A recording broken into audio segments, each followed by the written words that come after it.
Hey, good afternoon, and welcome to Project Arrowhead. I'm your host, Jim Sackowitz, along with Sarah Beer. And is today Flag Day, or was it yesterday? I can't hear you. You can't hear me? No. Oh, here we go. Are they plugged in? I'm plugged in, You got the volume up? Oh, yeah. Can you hear yourself? No.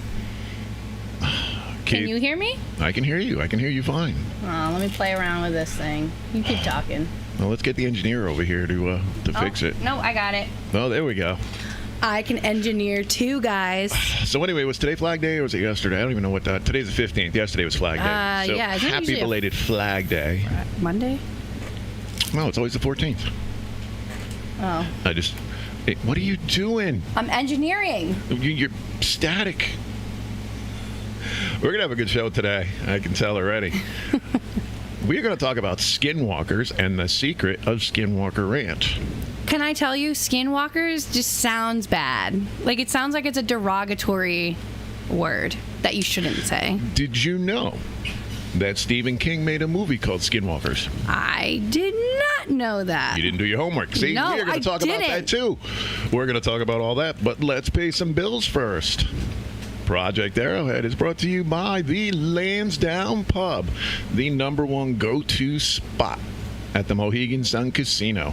Located on the upper level, Lansdowne has daily specials and steak and seafood specials on the weekend. Stop in the Lansdowne Plub. Plub? Plub? The #1 spot at the Mohegan Sun. And I'm not just saying that because I work there. It's friggin' great. Are you looking for a trusted place for your car repairs? Need to rent a U-Haul? Then Thames River Motor Cars is the place to go, located at 2090 Norwich New London Turnpike in Uncasville. Thames River Motor Cars has all your vehicle needs.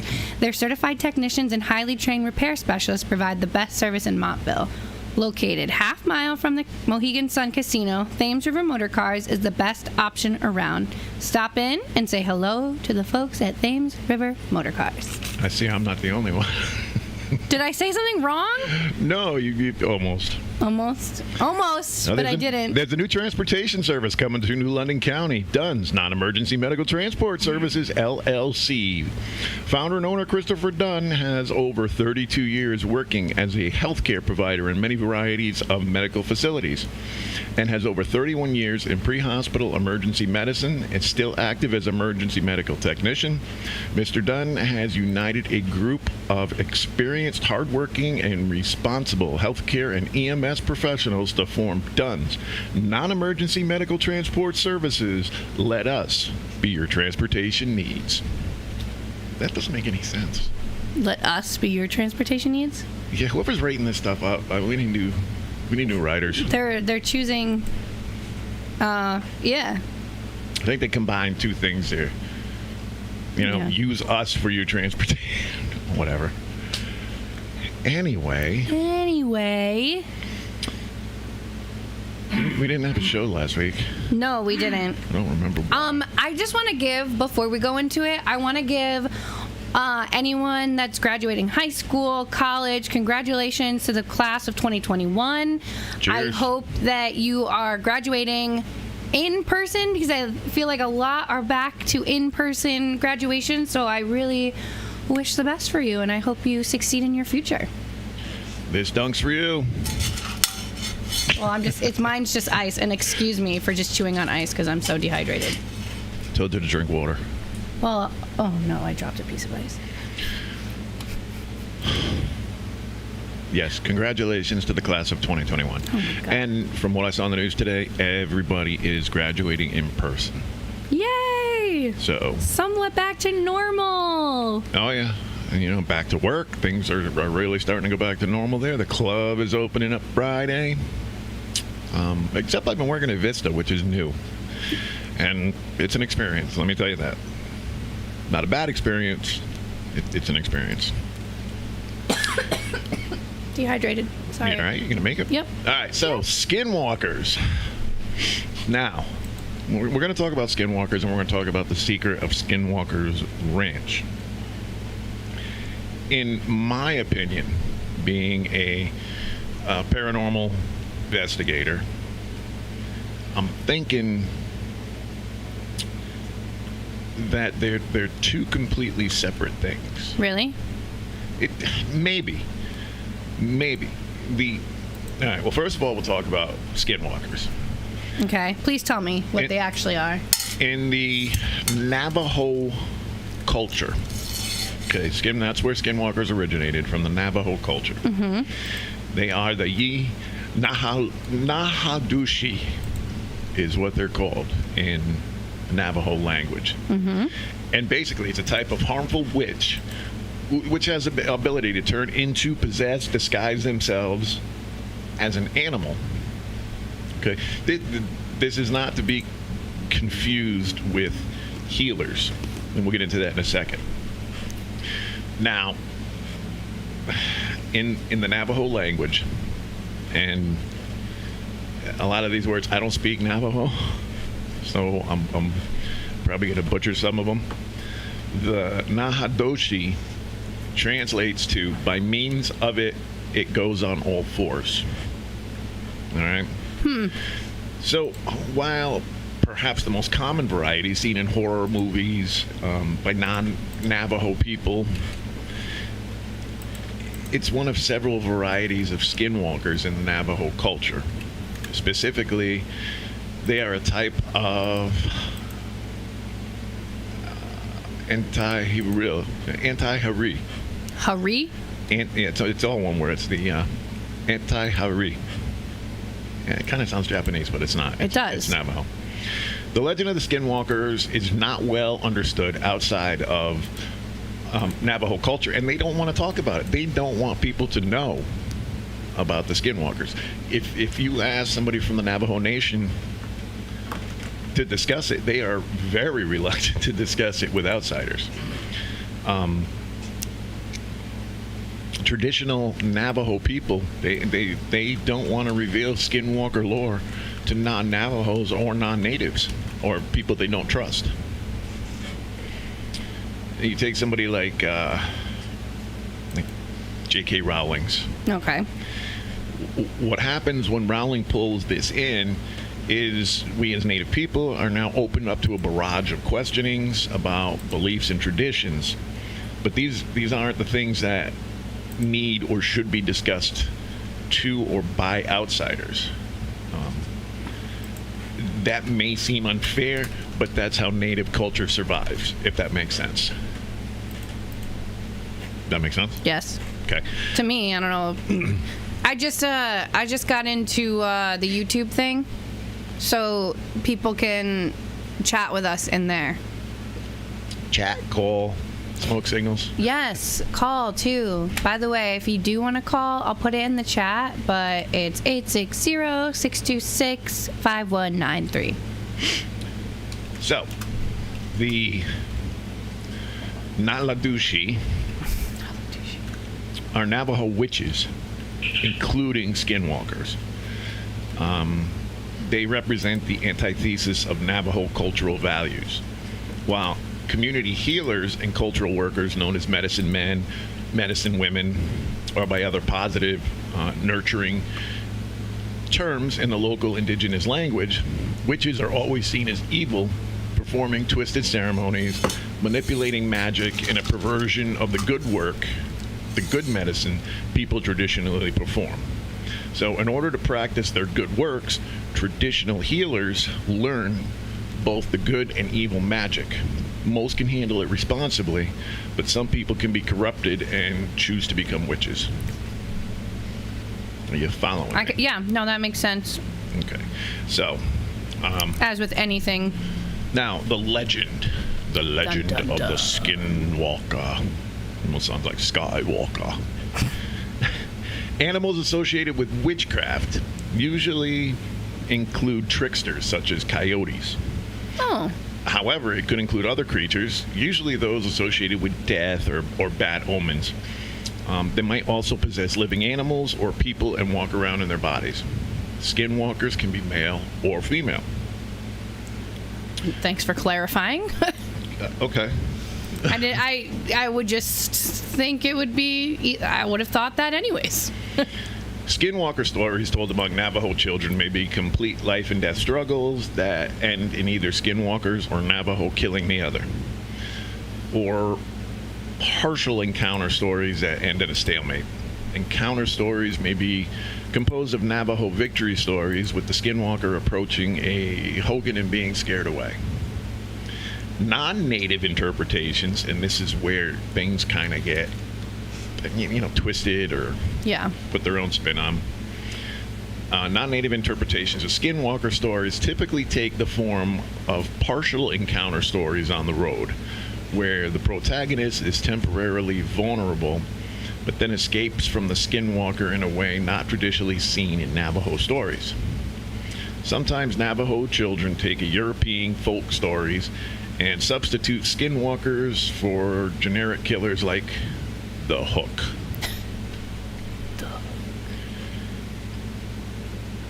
Now, Stephen King released a movie called Skinwalkers. In the movie Skinwalkers, what kind of animal do you think the Skinwalkers were? Don't Google it. I was going to Google it before you asked me a question because I wanted to see if I saw this, but I don't know. Dog? Cat. Okay, it was close. You're close. So I don't think I did see it. 1992. Yeah, I pretty much seen Oh all no, of it. that's Sleepwalkers. That's it. Yeah, it's Sleepwalkers. Sleepwalkers. Yeah, Sleepwalkers. It's about Skinwalkers. Okay. Are you sure? Yeah. Okay. They take the form of a cat, Okay. and it's kind of along the lines of what they said about the, Oh, suspect they're shapeshifters. yes. Looking to feed on the town's virgin girls. Mm-hmm. Okay. So, it takes the lore, it takes the Navajo story, and manipulates it, twists it into a Stephen King movie. I mean, Stephen King movies aren't real. What? Okay? What? Yeah, I know. News to... No, I'm just kidding. I hate to break it to you, but yeah. The Shining isn't real. The hotel's real, but The Shining isn't real. Stephen King's books are You don't fiction. say. But some of them are based off of actual events, such as Sleepwalkers. Right. They walked around as normal people, and then when the time came, they shapeshifted into said creatures. So now that we know what exactly a Skinwalker is, let's kind of revert to the Skinwalker Ranch, which is a show that is on the American History Channel on Tuesday nights, which is tonight, at 9 p.m. The Skinwalker Ranch is also known as the Sherman Ranch. It is a property located on approximately 512 acres. 512? 512 acres southeast of Ballard, Utah. And this is reputed to be the site of paranormal and UFO-related activities. Its name is taken from the Skinwalker of the Navajo legend concerning vengeful shaman. The area of Utah where they are was once Navajo land. That was all Navajo land. From Utah out to Arizona, the Navajo tribe was all over the place. So, a little bit of background, and well, actually, there's a lot of background given to the Skinwalker Ranch. Okay. UFO reports were publicized during the 1970s in the Uinta Basin. Claims about the ranch first appeared in 1996 in the Salt Lake City, Utah Desert News, and later the alternative weekly Las Vegas Mercury, as a series of articles by investigative journalist George Knapp. These stories detailed the claims of a family that allegedly experienced inexplicable and frightening events after they purchased and occupied the property. right there. Okay. Does that sound familiar? Area 51. No. No. Just kidding. No, just think of that last part. Experienced inexplicable and frightening events after they purchased and occupied the property. Lots of things. Think of the Lutz family. Amityville. The Lutz family. Yeah, that's exactly what popped in my head. But a lot of things. Okay. That's how all horror stories start. Yeah, pretty much. So there was a book written. Colin Kelleher and co-author George Knapp subsequently authored a book in which they described the ranch being acquired by the National Institute for Discovery Science, NIDSCI for short, which really isn't much shorter, to study anecdotal sightings of UFOs, Bigfoot-like creatures, crop circles, glowing orbs, and poltergeist activity reported by the owners. Can I ask how many owners? I know that sounds dumb, but it's a huge property. Like, does one guy own it, or is one guy owns the entire property? Oh, yeah. okay. And there have been 1, 2, 3, 4, 5, 6, 7 owners since 1905. Okay. That sounds like a normal property. In 115, 120 years? Sure. 7 owners? Wait, what owners? I thought you were talking about the poltergeist activity. I'm like, everybody's got a poltergeist. Yeah, no. I meant like that seems like an average amount for 115 years. Only 7 different owners. Yeah. Me? I don't know. Maybe that's just me. Well, all right, we'll get into that in a little bit. Yeah. The ranch is located in West United County, bordering on the Ute Indian Reservation. Was popularly dubbed the UFO Ranch due to its extensive 50-year history of odd events said to have taken place throughout that area.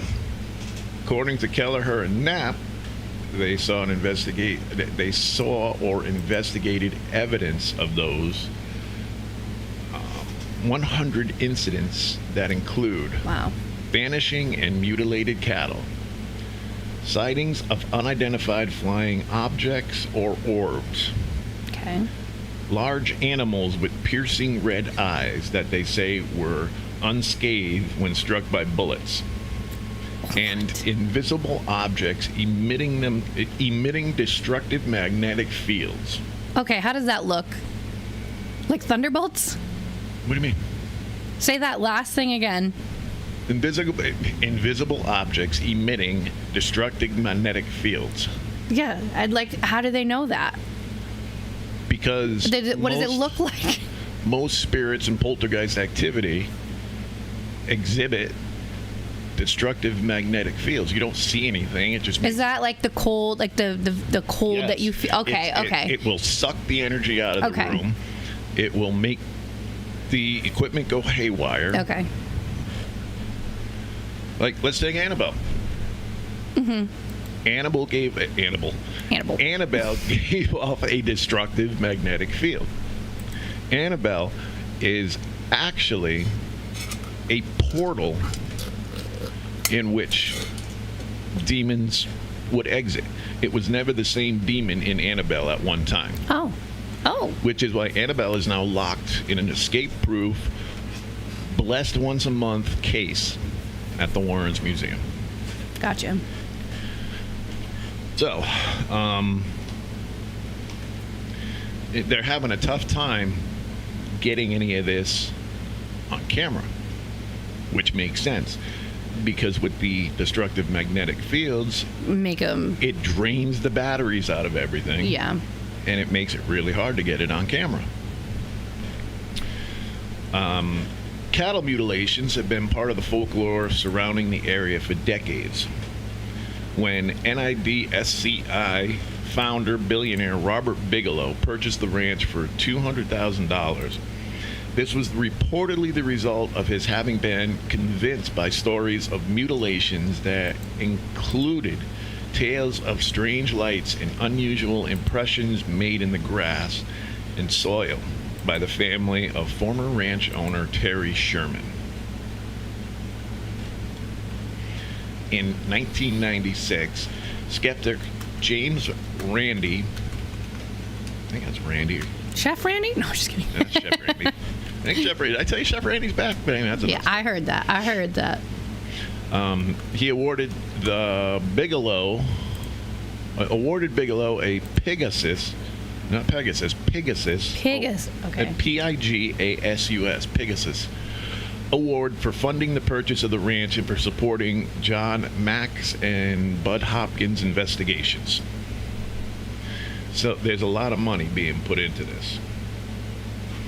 Now, in 2016, Bigelow sold Skinwalker Ranch for $4.5 million Damn. to Adamantium Holdings, a shell corporation of unknown origin. Now, tell me if this sounds familiar. After this purchase, all roads leading to the ranch have been blocked. The perimeter secured and guarded by cameras and barbed wire, and surrounded by signs that aim to prevent people from approaching the ranch. Dudleytown. Absolutely. In 2007, the name Skinwalker Ranch was filed for trademark through Justia Trademarks. The trademark was issued in 2018. In March of 2020, Brandon Fugel, a Utah real estate tycoon, announced that he is now the owner of the ranch. Okay. Now, as of today, or as of 2020, or the last owner, are there still like no trespassing signs and stuff like that? Okay. Barbed wire, still blocked off. Okay. So, you said it. I didn't have to say it. You said it. What? Dudleytown. Oh, yeah. There are still people here in Connecticut that don't even know what Dudleytown is. Yeah. It's And- like a thing people just don't talk about. It's pretty similar. I mean, everything that we're hearing here from Skinwalker Ranch is identical to Dudleytown, right down to the roads being destroyed, the bridge being blown up so that nobody can cross into Dudleytown. If you go to Google Maps, you know, the app there, where you can zoom in on anything, it's a big black spot over Dudleytown. Ooh, I'm going to look at that right now. It's... How big is Dudleytown? It's not as big as Skinwalker Ranch, though, right? Dudleytown is pretty large. Dudleytown starts here in Connecticut and goes right up to the Mohawk Trail. Right into Mass, right? Right into Mass. Now, there's another connection right there. Oh, okay. We've got the Mohawk Trail. Oh. We've got the Navajo Reservation. Okay? Is it Dudleytown? Cornwall? Yeah, it's in Cornwall. Okay. So, they've literally blocked off any entrance into these places. It's both of them, both Dudleytown and Skinwalker Ranch, are believed to be a portal to hell. And they talk about it on the TV show. So, you know, there's coincidences, and then there is evidence right in front of you with the similarities. The only difference between Dudleytown and Skinwalker Ranch is in Dudleytown, the first settlers that were there went friggin' nuts and killed each other or killed themselves. Then the second group of settlers there completely disappeared, leaving everything. I mean, there were still dishes on the table with food on it. They just disappeared. That didn't happen at Skinwalker Ranch. And I don't know about the UFO sightings from... I don't think there are any UFO sightings from Dudleytown that I know of. Well, But I mean... access has been blocked. Yeah, exactly. Now, the other thing about Dudleytown I'm trying to find it and I can't. is as you're going up the road, all of a sudden, everything stops. You don't hear birds, you don't hear bugs, nothing. It is the most eeriest quiet. Lorraine Warren went to investigate Dudleytown and would not step foot in there. She says that the presence of evil was so strong in Dudleytown that her and Ed, there's nothing they could do. Is Wyandotte State Forest, is that part of Dudleytown? That I don't know. I'm just trying to find it on here. See, you're not going to find it. No. I mean, like, I see Dudleytown Road in Is it in Cornwall? Cornwall, Connecticut. I see Dudleytown Road. It looks like it stops, but And then there's nothing, right? No, there is something. Look at this. Is it Dudleytown Road, though? I don't know. Because it looks like there's actually a house. 2 houses. And like a little... Yeah, that's definitely not Dudleytown. No, that's what I'm saying. I don't think it's... Yeah, there's nothing in there, let alone houses and boats. That's the only thing I see is like... Yep, you're not going to find it. I don't know. I don't know a road, though, because I've never been. Yeah, anyways. Now, I mean, obviously, I've seen things. You know, I'm a paranormal investigator. I've seen things we can't explain. Have I seen evil? No. In all the places we've gone to, I've seen little things. I have not seen evil. However, I was asked to go up to the Enfield Demon House, which is supposed to be haunted by a demon, and investigate that with a team. Now, my team went up there. I was working. I couldn't go up there, or I was injured. I don't remember what it was. They went up there, and they were absolutely brutalized. Dave was shoved down. Oh, I mean, they told me all about it. I haven't seen anything. But this house made national TV. It's called the Enfield Demon House. So we'll see. I would love to go to Skinwalker Ranch and see what it's all about. I found it. On what? Well, I found it. It's Dark Entry Road. That's the road into Dudleytown? Yeah, and it does end, and all you see is trees on Google Maps. Like, that's it. And it does look dead. Like, there's maybe, like, you see all that? That's, like, all dead. Yep. There you go. Welcome to Dudleytown. It looks like some houses kind of, if you're looking at the map, it looks like the road ends, and then there's this, like, big, massive, like, dead area. And then along the outside of the dead area, it looks like there's, like, maybe houses that back up into Dudleytown. There are remains. Yeah, it looks like remains. Yeah, there are remains of houses from back in the 1800s. Yeah, this looks like a like, if you zoom in on Google Maps, it looks like a dump. Literally. Looks like a house with, like, looks like a beach chair on top of it. And just garbage, and then there's another one right above it. Looks just like a small little shed or something, but that's about it. Most of the houses that are left in Dudleytown are foundations. Yeah. So while there's a lot of similarities between Dudleytown and Skinwalker Ranch, there's also a lot of differences. The ranch is still there. Now, if it's a portal to hell, does that explain the crop circles? Or are those UFOs?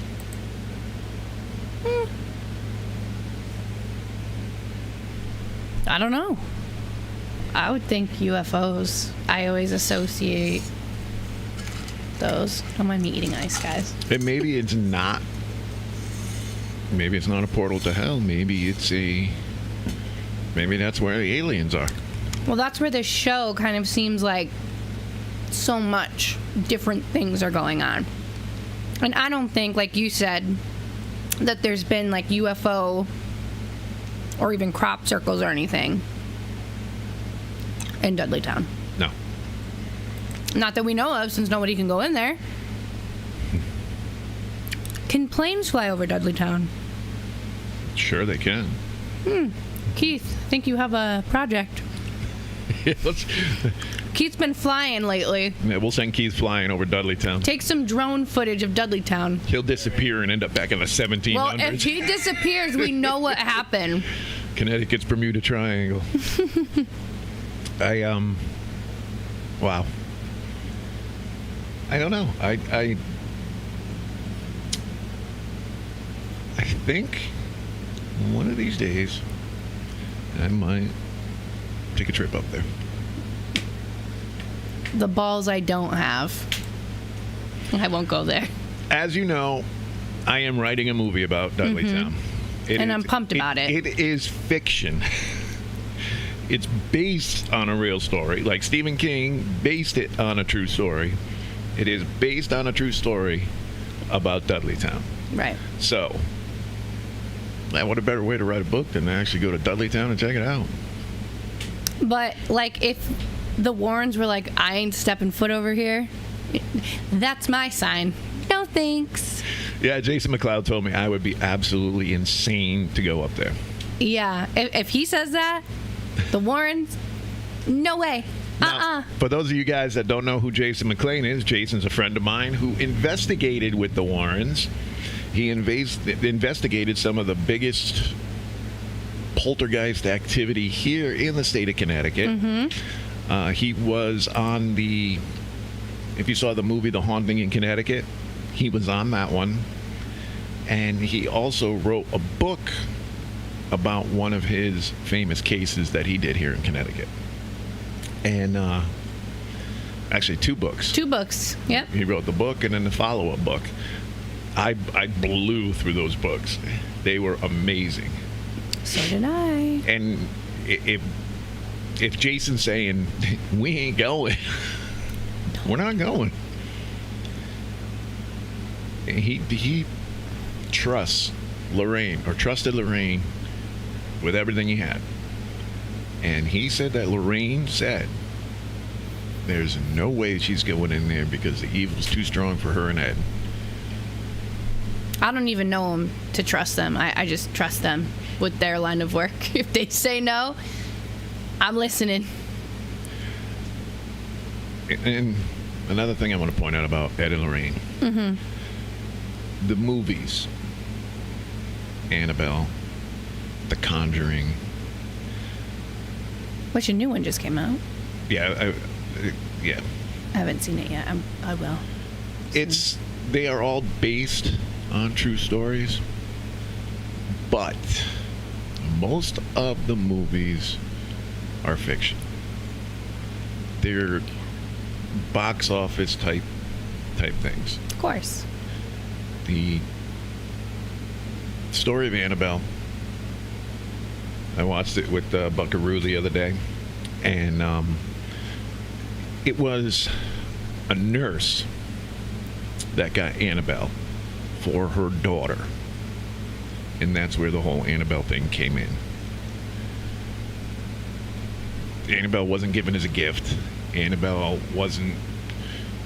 This family's house didn't burst into flames. They weren't attacked by the Manson cult. What? Yeah, that is all fiction. The true story of Annabelle is actually scarier than the movie was, because it was scarier than the movie was. Also, Annabelle does not look like that. I don't want to see the real Annabelle, so I'm okay with that. Annabelle's a Raggedy Ann doll. No, I know. I mean, I've seen it, but I don't want to see it, if you know what I mean. You're not going to go up to the Paracon that Tony Spears having, and he's going to bring Annabelle to the Paracon. I want to go to the museum, but I'm not sure I want to see Annabelle. Not sure about You it. can't go to the museum without seeing Annabelle. She's right there. Is she at the beginning? No, she's at the end. Okay, well, I mean, I don't have to look at her. You can't miss her. Well, I could just... As soon as you walk in the door, you're going to be staring at her. Okay, well, there goes that. Okay, getting back to Skinwalker. Yeah, we diverted. Skinwalkers and Skinwalker Ranch. They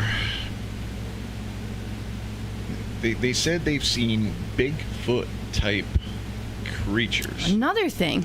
Just so many things here. Well, maybe it is Bigfoot. Maybe Bigfoot's actually an alien. Did anybody ever stop to think about that? Where did Bigfoot come from? Bigfoot came from... Where did Bigfoot come from? Bigfoot came from some dude getting it on with an ape. That's what I think. You're dehydrated. Drink some water. I really don't know. No, but I mean, Bigfoot comes out of nowhere, and it's huge. Nobody ever stopped to think that maybe Bigfoot is an alien. Do you know what I think Bigfoot is? I'm scared to ask. Nope. This is a completely logical. Okay. I think that... Hear me out for 1 second. Do you know how in the old times that there were... In the old times, like prehistoric times, how there was like I think it was called like the Carglodon, Megalodon, or whatever it was. But it was pretty much a bigger version of the great white shark.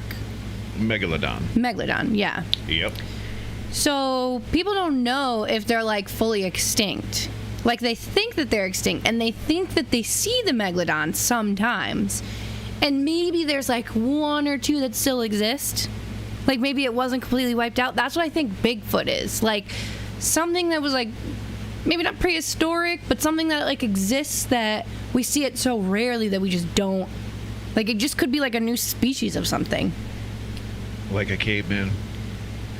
Well, I don't mean like a caveman, but maybe if we're gonna like It could make be. comparisons, like it could be, but I feel like Could be anything. yeah, it could be anything, but that's kind of where I sit on Bigfoot. But Bigfoot never ages. How does that? How do you know that he doesn't age? He looks the same every time somebody snaps a picture of it. Yeah, well, like a caveman would probably look the same no matter what age he like was. Tired. Wow, I'm sorry, we boring you. Yeah, no.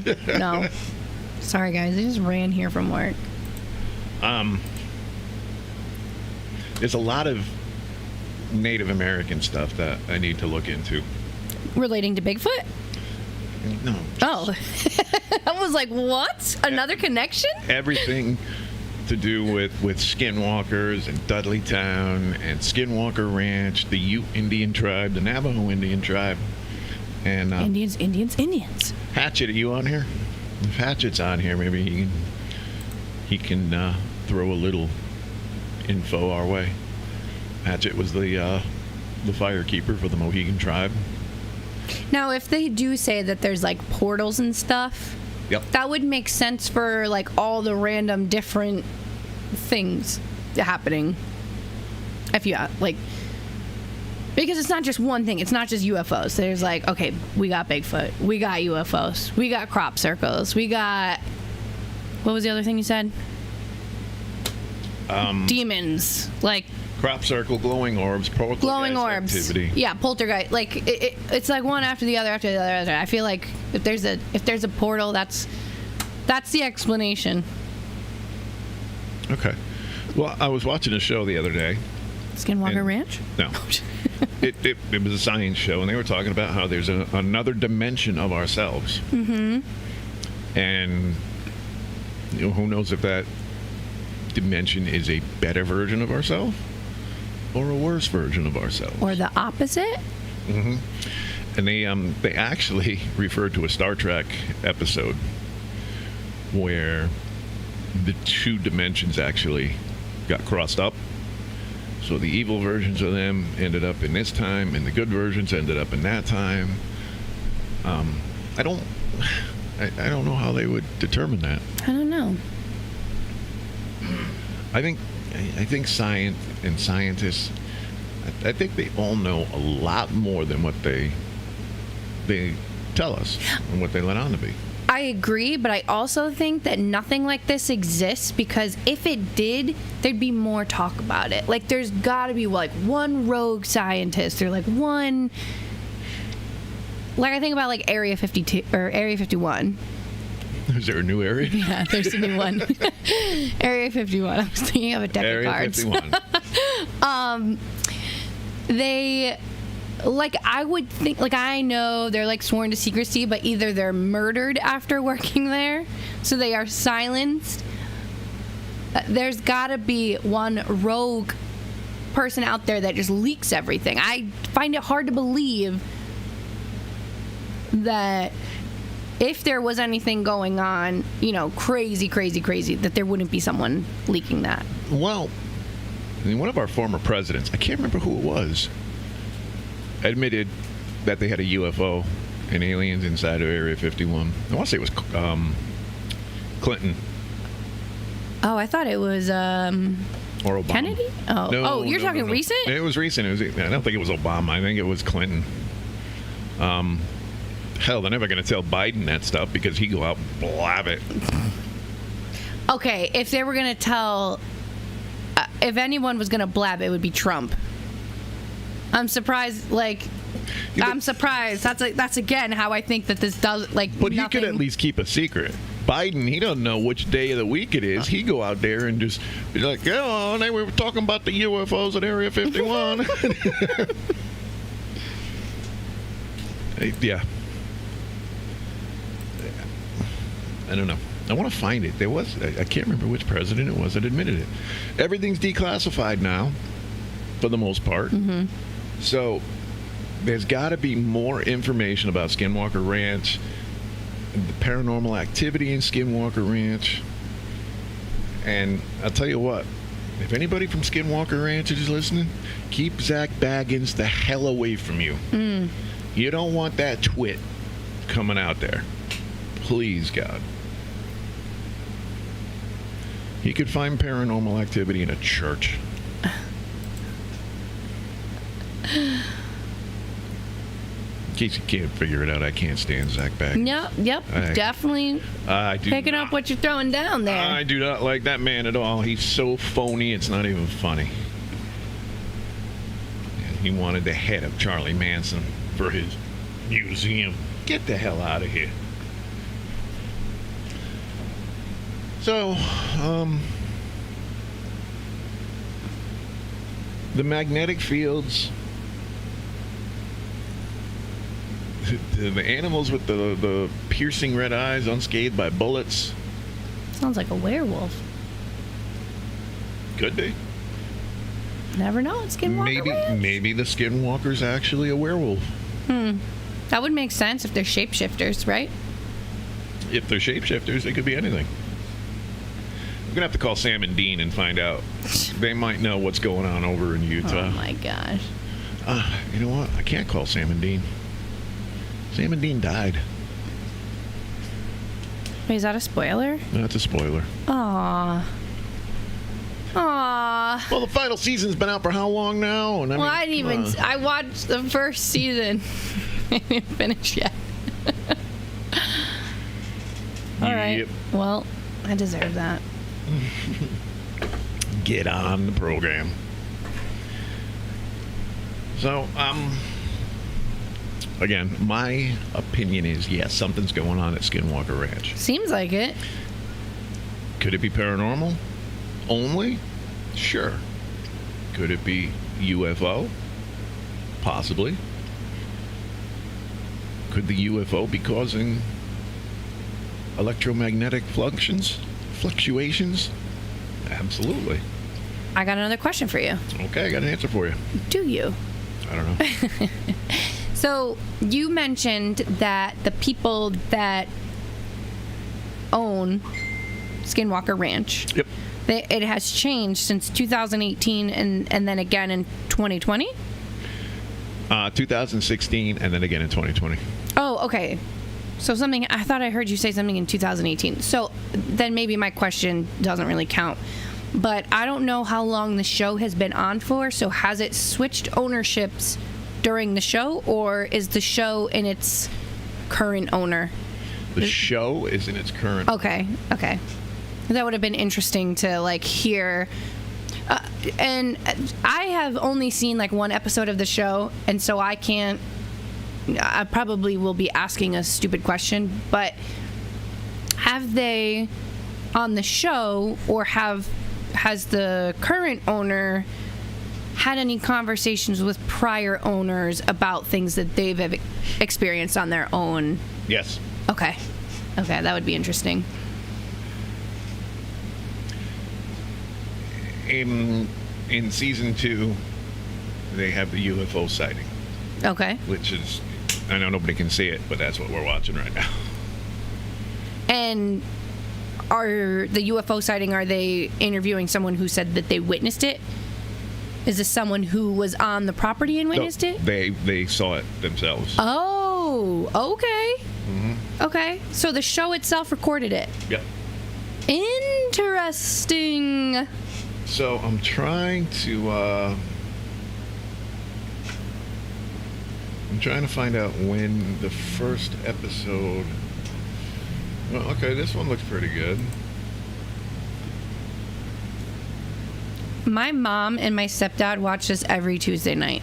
They love this show so much. And I wish she would call in and you guys would have such a good conversation. Okay, here's something. Breaking news. Breaking news as of? According to the owner and lead investigator of Skinwalker Ranch, phenomena from the paranormal hotspot have followed the researchers home.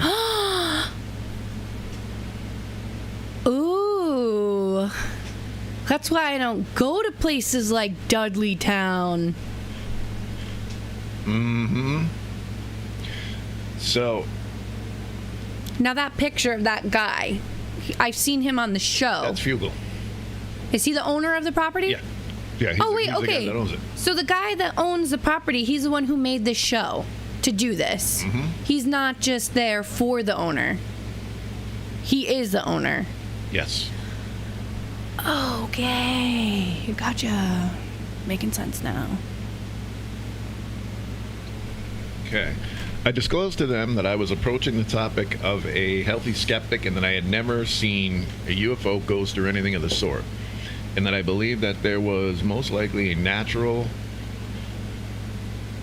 explanation for what had been reported in the book and on the property. They were amused and shared with me the reality of what their investigation revealed. They also disclosed that the ranch had been part of a 5-year Pentagon black budget program studying the UFO phenomenon, and that although the results of that investigation remained classified and confidential, how do I say this? The phenomenon is real. So, Skinwalker Ranch was part of an FBI investigation? Not FBI. What did you say? Pentagon? 5-year Pentagon black budget program. Fugel says he is no longer a skeptic. People ask me all the time whether I am now a believer based on what I have seen and recorded during my ownership of the ranch. The honest, most direct answer I can provide is that I am not a believer. I am an experiencer. I know for a fact that this is real and have witnessed with my own eyes, with other credible witnesses at my side, what can only be described as daylight sightings of exotic craft over Skinwalker Ranch. So the owner was a skeptic, and he just made this show to find things out? Yeah. Okay. Yeah. 6 months into the investigation, I had an experience while entertaining a visiting dignitary and the security detail that involved an undeniable sighting of what can only be described as a 40 to 50 foot long silver grayish disc-like object that performed maneuvers that were stunning and defied conventional explanation. During the same afternoon, we experienced everything from our smartphones being completely drained from about 80 cents charge to zero, to other electromagnetic anomalies, even acute medical episodes that attended the incidents that occurred on that fateful day. I do remember, I think the one episode I saw, it looked like they were exploring not a tank, but it was like just small little,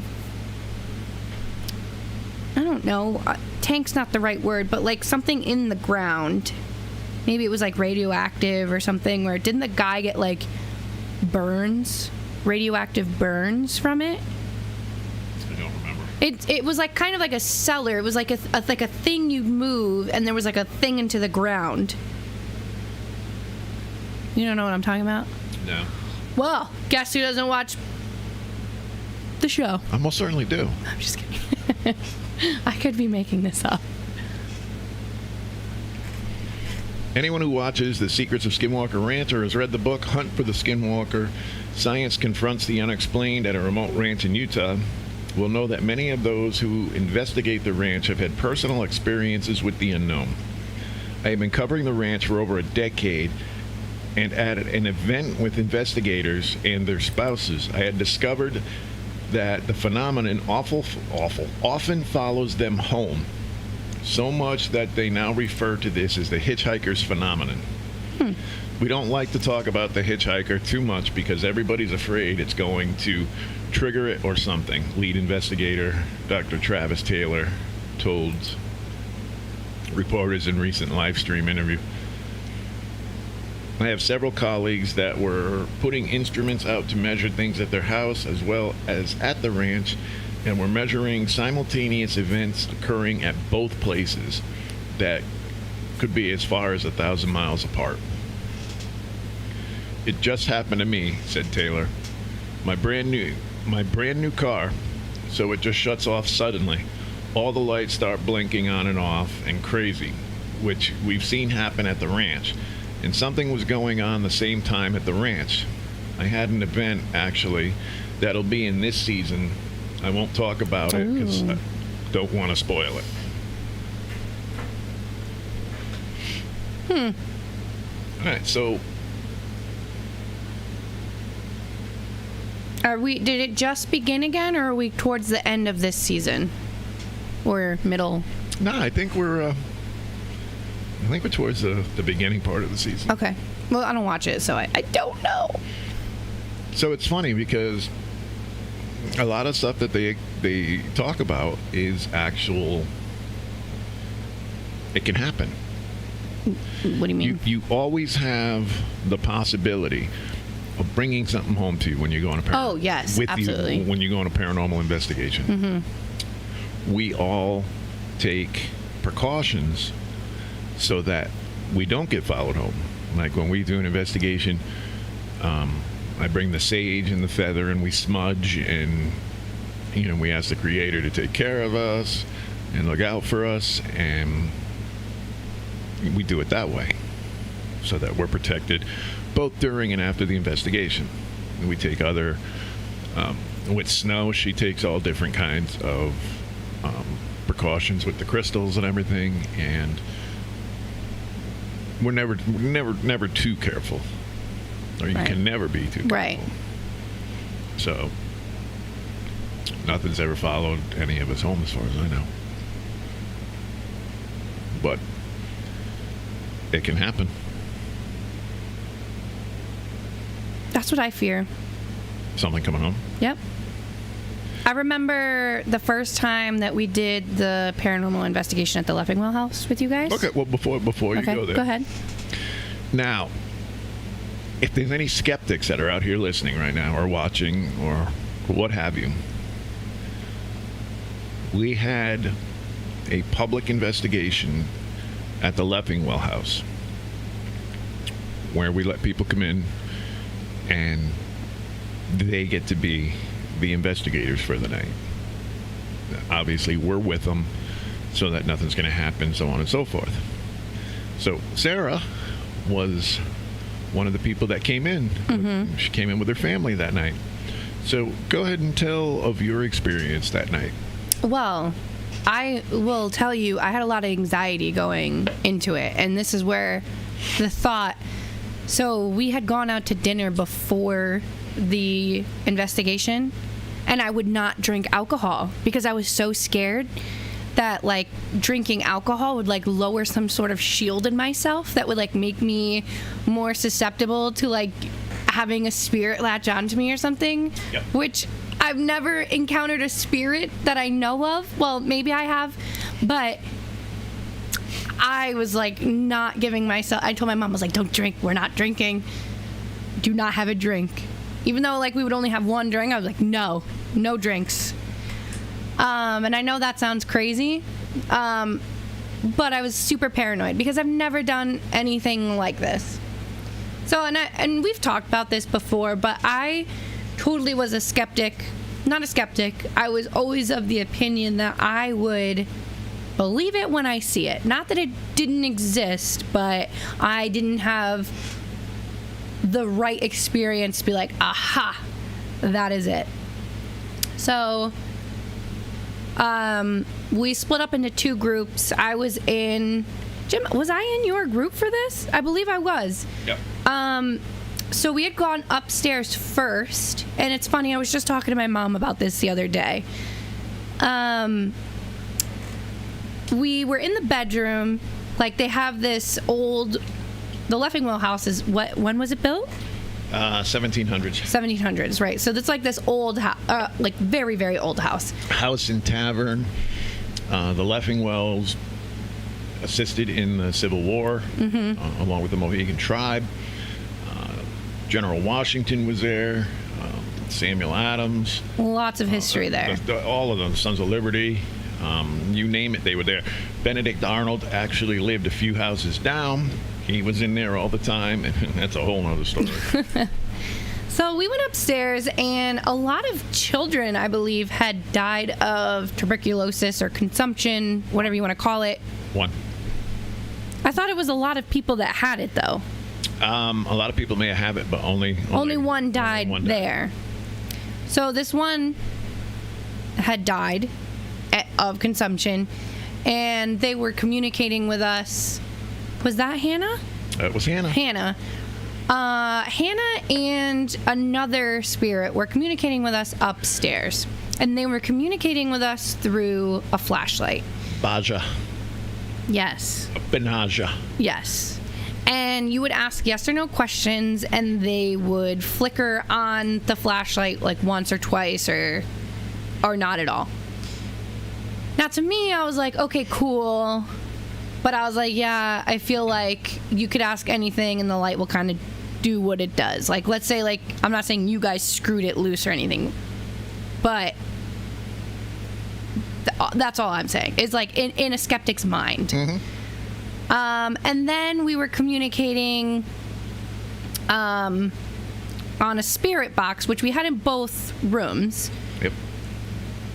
And people were asking questions, and I do know that through the spirit box that regardless of the spirit being male or female, that the voice that comes through the spirit box does not have to match the same sex of the ghost or the spirit. It manipulates the radio waves. Right. So it doesn't matter, like, who the spirit, like if it was Hannah but like a male voice came in, it could still be Hannah, which, okay, again, in my mind, I'm like, okay, like somebody's like controlling a spirit box, or they're like walkie-talkie or whatever, like whatever my mind was thinking, because people were asking questions through that or something. Then we go, well, first I get something like brushes up against me, and my mom was sitting in a chair next to me, so I thought maybe like her arm kind of just grazed me. And so as we were heading downstairs, I kind of like looked back at her, and I'm like, did you touch my leg? And she was like, no. And I was like, oh, okay. And I just was like, whatever. Then we go downstairs into the basement. Dun, dun, dun. Henry's place. Henry was down there, but Hannah came with us. And Henry was like kind of not... Henry didn't really want anything to do with us, and Hannah kind of took over the show down there. And my mom says something in the spirit box. And she's like, oh, did you know that Sarah's my daughter? And then she says something, she says my name in the spirit box. I'm like, no, don't say my name. That's creepy. But I don't think she had said my name, which is weird. I think she said, oh, I have my daughter here with me. And they said Sarah. And I was like, F that. But again, I was like, okay, well, if someone's controlling this, they know who I am. They could easily say that. The one thing that made me a believer was I was sitting on the floor in the basement. And after getting comfortable and like talking to the spirit, people were like getting their hand touched by it. And I invited it. I was like, okay, you can touch my hand. So I had both my hands. I'm going to like lift them up higher so you can see. I was kind of sitting crisscross applesauce, and I had my hands on each knee out like this. I don't know if you can see that high. But all of a sudden, this hand just gets ice cold, like a chill. I've always thought like people like would say, everyone's always like, oh, it got so cold, like you wouldn't believe. And honestly, it's like you wouldn't believe. It's really like you wouldn't believe. And it was like the difference between right here and right here. Like I could move my hand here, nothing. Move it here, freezing.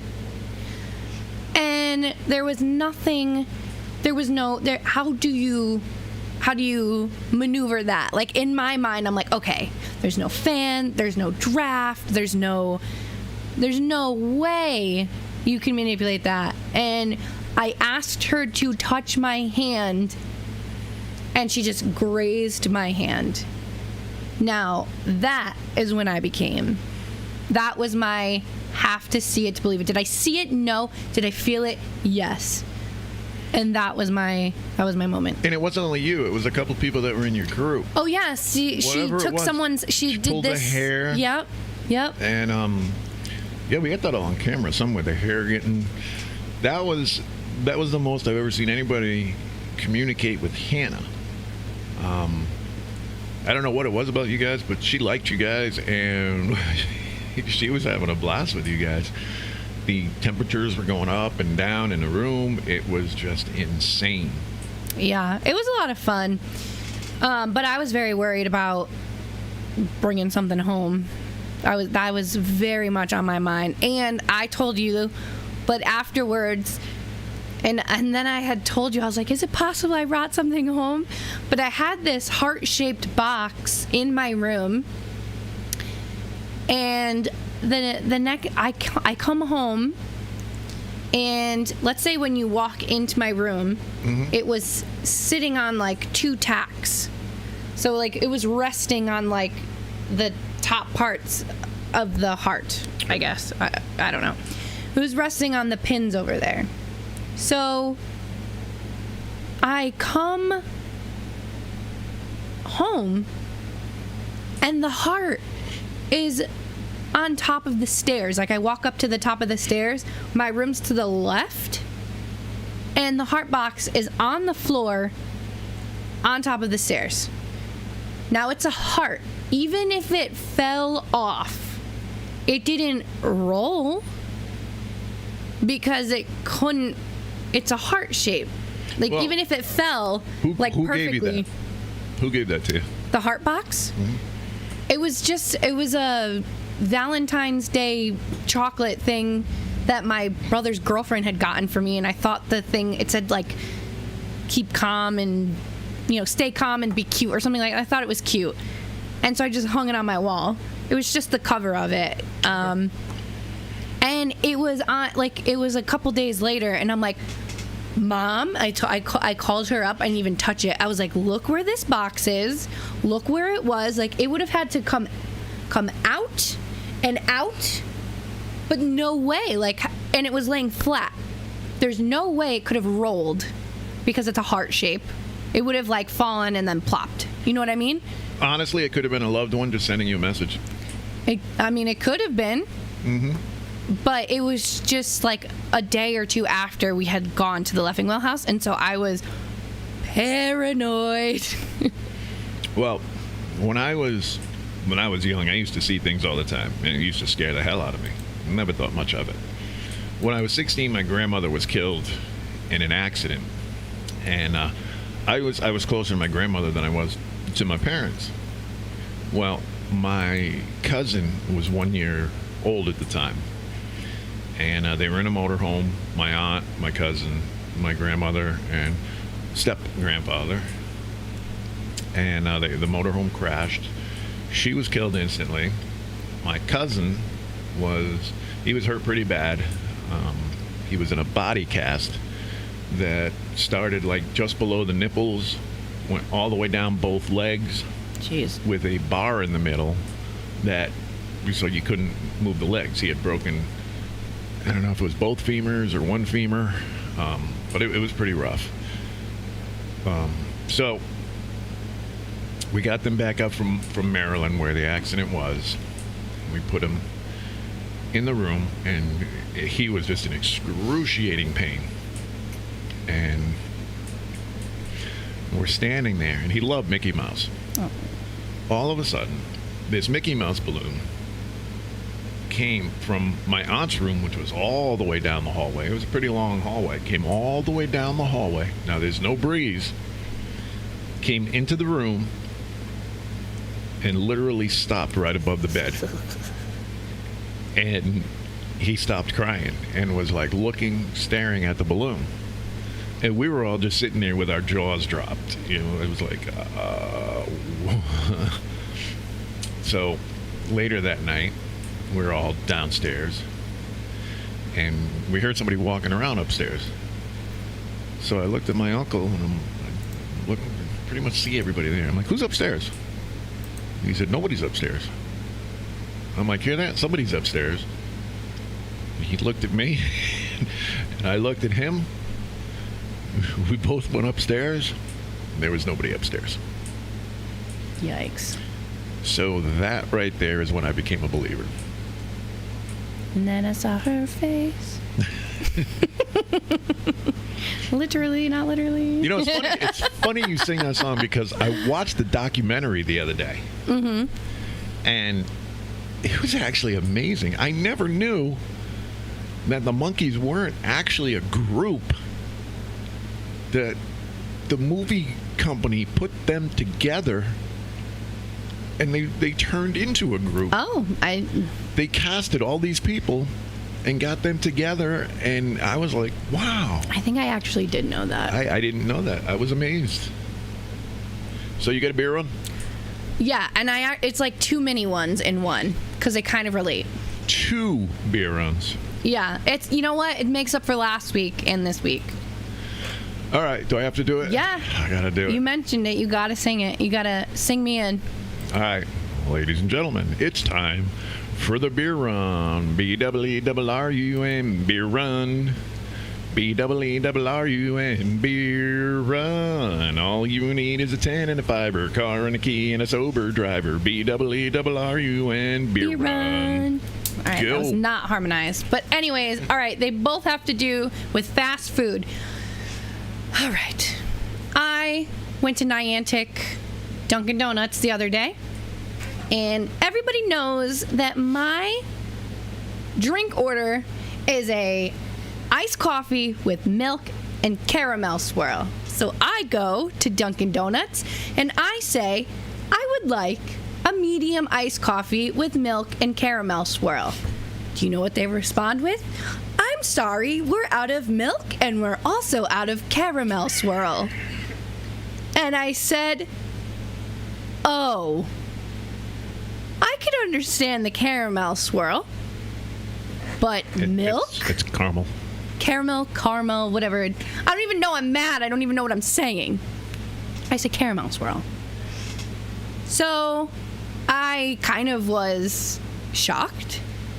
And so, just so you know, everybody knows that if you order a medium iced coffee, it is $3 even for and iced coffee. So I said, oh, and I had to think because this has never happened before. And she's like, well, there are some milk alternatives.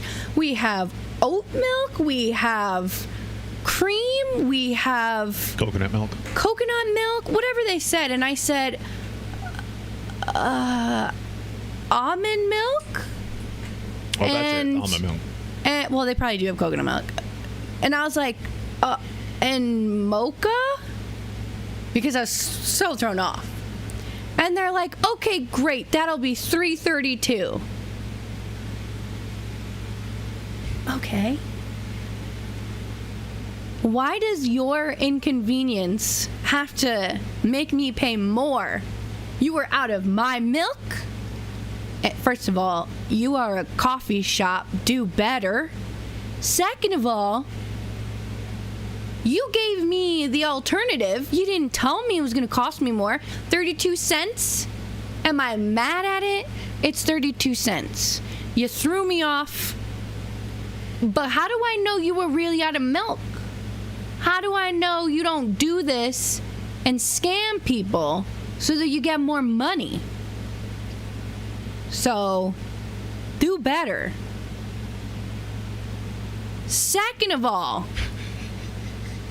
I play dodgeball every Sunday or every other Sunday. And do you know what I want after dodgeball? Do you know what I crave so much after dodgeball? A participation trophy? No. I crave an M&M McFlurry. So I go to the McDonald's down the road, Groton, and I say, hi, can I have an M&M McFlurry, please? Sorry, we don't have any ice cream. Okay.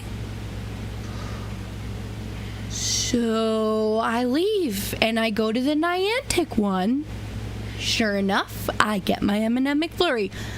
For ha-has, the next Sunday, I go and I play dodgeball.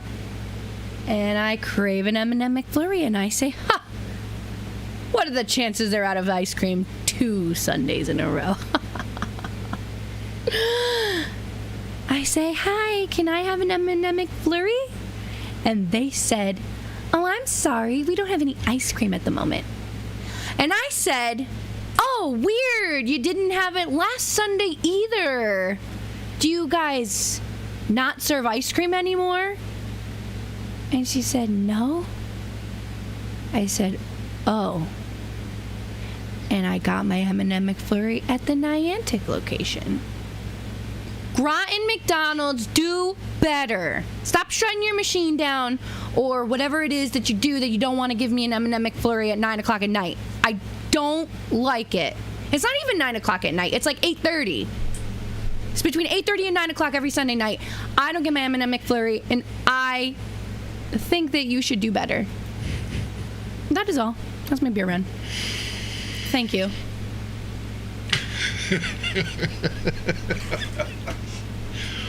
Okay. Wow. So McDonald's in Groton, you suck. And I don't know if they suck. They just at 8:30 and 9 o'clock on Sundays they particularly suck. do you know, I cannot remember the last time I went to a friggin' McDonald's. I don't eat their food. I like the McFlurry. I like the crunch of the tiny M&Ms and the cold soft serve ice cream. It's a texture thing. And when you're running around sweating because you're playing dodgeball like a freaking champ. Just kidding, I'm not. I want to cool down with an M&M McFlurry. Is that so wrong? Are you playing like 6 and 7 years old? 7-year-olds? No. This is an adult dodgeball This is league? adult dodgeball. That's a concussion waiting to happen. Nope. You know why? Oh, hit my mic. There's a concussion waiting to happen. You know why? Because we all know that I've broken my nose like 4 or 5 times already. And I watched the first, because Jeff plays. So I was like, oh, I'll go watch you. Maybe I'll play. I watched them play the first game. And then I realized you don't throw the ball high, because if you catch the ball, if the person catches your ball, you're out. Right. So the idea is to aim low. So people really aren't throwing it at your face. And we'll say hi to Sarah's significant other. What's up, Jeff? Is he watching? Yeah, it's a year tomorrow. A year tomorrow. Yeah. Oh, boy. Yeah. Can't believe it's been a year. It's crazy. Ugh. I'm back to work. It's been a year and a half. Yeah. It's still taking some getting used to. Things are still not, they're not even close to being back to normal, but they're getting there. They're getting there. Like I said, the club's opening up Friday. See what happens. Can't wait till we start getting bands back at Lansdowne and life is back to normal. I just saw a meme on Facebook that said, I lost all my money in the every concert announcing at the same time crash of 2021. And let me tell you, it's going to be accurate. Yeah, the first real concert. Let me rephrase that.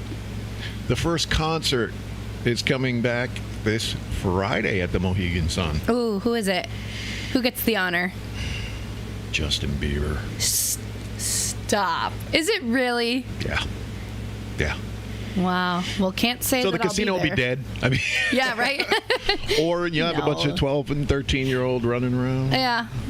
Yeah, Justin Bieber. Can you imagine big upsurge in COVID? Well, we all went to the Bieber concert. Oh, yeah, I man. got nothing. Yeah, me neither. I'm thinking, all right, we're gonna bring in a big concert. We're gonna Justin Bieber. Really? Yeah. Well, good luck at that. But the bigger concerts are coming back end of August, September, and that should hopefully pack the people. You know, and this I don't understand this for the life of me. Which concert do you think we have the most problems at? Country. No. We do have a lot of problems with country because they pregame, they get drunk before they come in, and then but no. You can keep guessing because you're not going to guess. Okay, well, because let me I know. would have never. Dave Matthews Band. Oh, I would guess that. Would you 100%. really? Oh, they 100% pregame. I'm like, this isn't even a rowdy concert. What the hell is wrong with you people? No, they pregame so much before that they don't even remember the concert. Yeah. You should see the cops that line up outside when they go to in Hartford. I don't have to. I see it at the casino. Yeah. I mean, there's people that really do go because they really want to see Dave Matthews, and then there's a whole subsection of people that go for the party before Dave Matthews. It's a thing. Yeah. It's a thing. Yeah. So I believe it.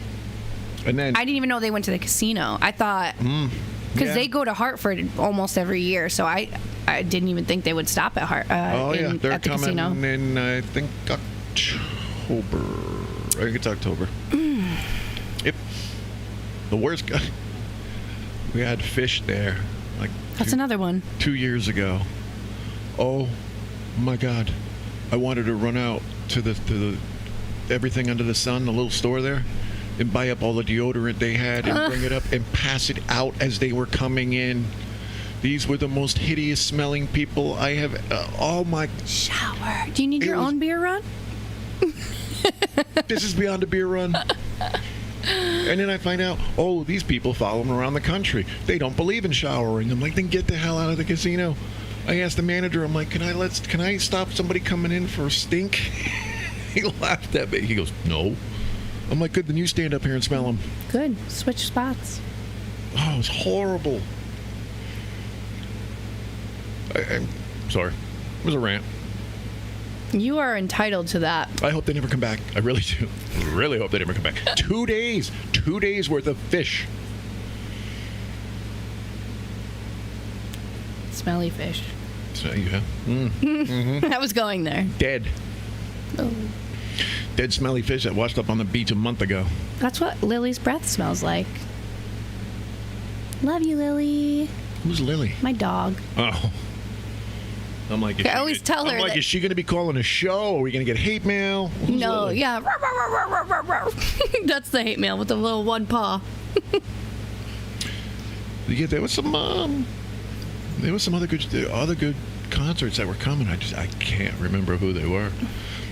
because I was standing there at Lansdowne, and I'm looking at the big TV above the arena, and one of the big country stars is coming. Probably. I can't think of his name. Oh my God. I'm just waiting for the Killers to come. I don't think they're coming. Not a lot of like my favorite, like Matchbox 20, the Killers. They all postpone their tours till 2022. So Right. we'll see that.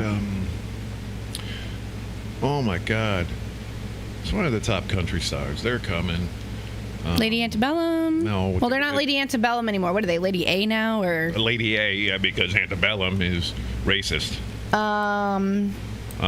Rascal Flatts? Not the guy. Brad Paisley, Blake Shelton. Blake Shelton. Okay. Oh my God. I knew thank I'd you. get there Oh, sometime. Jesus. Last time he came up, we had the chair. The chair from The Voice. Oh, We had it in the club. oh, nice. I'm sitting in the chair waiting to hit the button. Oh, it was freaking awesome. Did he see it? He did a special party inside nice, Avalon. nice. And that's why the chair was there. Oh, okay. I thought it was just because you would like. Okay, cool. Nope. He did both days. He did a pre-show, little like acoustical thing inside the club, and his chair from The Voice was there, and it was pretty cool. Nice. He was actually a really nice guy. He seems like he's a nice guy. That was cool. I was just happy to see The Voice from the chair. Yeah, whatever. Small things. That's the little things. 2021. You know, after getting people yelling at me all the time and wanting to fight and spitting at you and all this other stuff because they can't come in, it's good to have some positive stuff once in a while. Agreed. Just saying. Well, all right. That is all the time we have for today. Thank you all for joining in. Hope you guys Thank you. enjoyed the secrets of Skinwalker Ranch. And don't forget, it is on tonight at 9 o'clock on American History. Maybe tonight we'll see the UFO. I don't know. I'll be watching it. I'll be sleeping. I want to see at 9 o'clock. I want to see some of this stuff. So we'll be back next week. Don't know what we're going to talk about, but we'll be back next week. Sure will. All right. Be safe. See you ya. guys.